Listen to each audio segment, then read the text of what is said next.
International women's day ஆன இன்னைக்கு உமன்ஸோட mental health பற்றி பேசலாம் வாங்க. இந்தியாவில் உள்ள உமன்ஸ் 6 முக்கியமான விஷயங்களுக்காக ரொம்பவே ஸ்ட்ரெஸ் ஆகிறாங்க. நம்பர் 1 பார்த்தீங்கன்னா ஒர்க் லைஃப் இம்பேலன்ஸ்.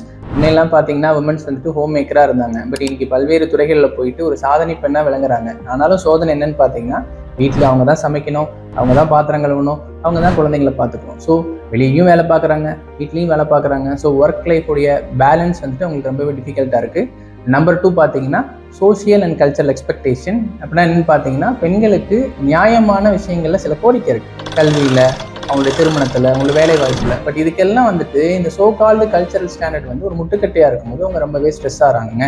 நம்பர் 3 பார்த்தீங்க அப்படின்னா ஃபைனான்சியல் டிபெண்டன்ஸ். 5க்கும் 10க்கும் நம்ம புருஷன்டே நம்ம டிபெண்ட் பண்ணியிருக்கும் போது ஒவ்வொரு டைமும் அவங்க கேட்கும் போது அவங்க அசிங்கப்படுத்தப்படுவதாக உணர்றாங்க. அவங்க ரொம்ப ஃபீல் பண்ணுறாங்க, அவங்க மனசு ரொம்ப கஷ்டப்படுது. இதுக்கு நம்மளே சம்பாரிச்சுட்டு போகலாமே, நம்ம சம்பாரிச்சா நம்மளே நல்லா இருக்கலாமே அப்படிங்கிற மாதிரி ஃபீல் பண்ணுறாங்க. நம்பர் 4 பார்த்தீங்க அப்படின்னா health issues and low self care. குடும்பத்தை எல்லாம் பார்த்துட்டு தன்னை பார்க்க மறந்துடுறாங்க. பல்வேறு ஆய்வறிக்கைகள் சொல்லுது உமன்ஸ் ரத்த சோகை நோயால் அதிகமாக பாதிக்கப்பட்டிருக்காங்க அப்படிங்கிற விஷயத்தையும் சொல்லுது. நம்பர் 5 பார்த்தீங்க அப்படின்னா ஃபேமிலி அண்ட் மேரிட்டல் கான்ஃப்ளிக்ட். கணவன் மனைவி சண்டை, குடும்பத்தில் இருக்கக்கூடிய பிரச்சனைகளான பல்வேறு விதமான மன உளைச்சலுக்கு ஆளாகிறான்னு சொல்கிறாங்க. நம்பர் 6 பார்த்தீங்க அப்படின்னா சேஃப்டி கன்சர்ன். பொது இடங்களில், பள்ளிகளில், கல்லூரிகளில் கூட நம்ம சேஃப்டியை பெரும்பாலான பெண்கள் உணராததாக ஃபீல் பண்ணுறாங்க. இப்படி பல்வேறு காரணங்களால் ஸ்ட்ரெஸ் ஆகும் பொழுது என்ன பண்ணணுங்கிறத விட நம்ம என்ன பண்ணக்கூடாதுங்கிறதால் ரொம்பவே தெளிவாக இருக்கணுங்க.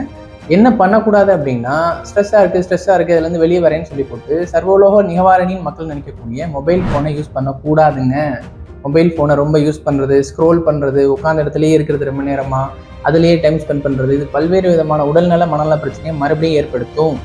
நம்பர் 2 பார்த்தீங்க அப்படின்னா ஸ்ட்ரெஸ்ஸை குறைக்கிறேன், அதுலேருந்து வெளியே வரேன்னு சொல்லிட்டு ட்ரிங்க்ஸ் பண்ணுறது, ஆல்கஹால் பண்ணுறது, இதை கம்ப்ளீட்டாகவே அவாய்ட் பண்ணுங்க. நம்பர் 3 பார்த்தீங்கன்னா இந்த மாதிரி ஸ்ட்ரெஸ்ஃபுல்லாக இருக்கக்கூடிய நேரத்தில் மேஜரான ஒரு லைஃப் டிசிஷனை எடுக்கக்கூடாதுங்க. நான் உங்கள்கிட்ட பேசவே மாட்டேன், இந்த வாசப்படியை தாண்டவே மாட்டேன், இதை நான் தொடவே மாட்டேன், உங்கள்கிட்ட இனிமேல் சாகவாசமே கிடையாது, இப்படிலாம் ஒரு மேஜரான ஒரு லைஃப் ஈவெண்ட்டை அந்த ஸ்ட்ரெஸ்ஃபுல்லான நேரத்தை எடுக்கக்கூடாதுங்க. இப்போ இந்த ஸ்ட்ரெஸ்ஸை எப்படி தான் ஹேண்டில் பண்ணுறது அப்படின்னா உங்களுடைய செல்ஃப் கேரை பார்த்துக்கோங்க கேர்ள். ரொம்பவே முக்கியமான ஒரு விஷயம் அது. டெய்லியும் ஒரு 45 minutes to 1 hour உங்களுக்காக ஸ்பெண்ட் பண்ணுங்கள். ஒரு மெடிடேஷன் பண்ணுங்கள், தென் பார்த்தீங்கன்னா ஒரு பிரீத்திங் எக்ஸசைஸ் பண்ணுங்கள், ஒரு வாக்கிங் பண்ணுங்கள். அது ரொம்பவே மேண்டேட்ரியான ஒன்று. தென் ஒர்க்குக்கும் லைஃபுக்கும் இடையான பேலன்ஸை எப்படி பேலன்ஸ் பண்ணுறது அப்படிங்கிற ப்ராசஸில் ரொம்பவே இன்வால்வ் பண்ணுங்கள், கவனம் செலுத்துங்க. இப்படி ரொம்ப ஸ்ட்ரெஸ் ஆகிறப்ப, அது ரொம்ப டிஸ்ட்ரெஸ் ஆகிறப்ப அது குறித்து பேசுங்க. உங்களுடைய மனநலம் குறித்து பேசுங்க உங்களுடைய மனநல மருத்துவர்கள். அனைவருக்கும் உலக மகளிர் தின நல்வாழ்த்துக்கள்.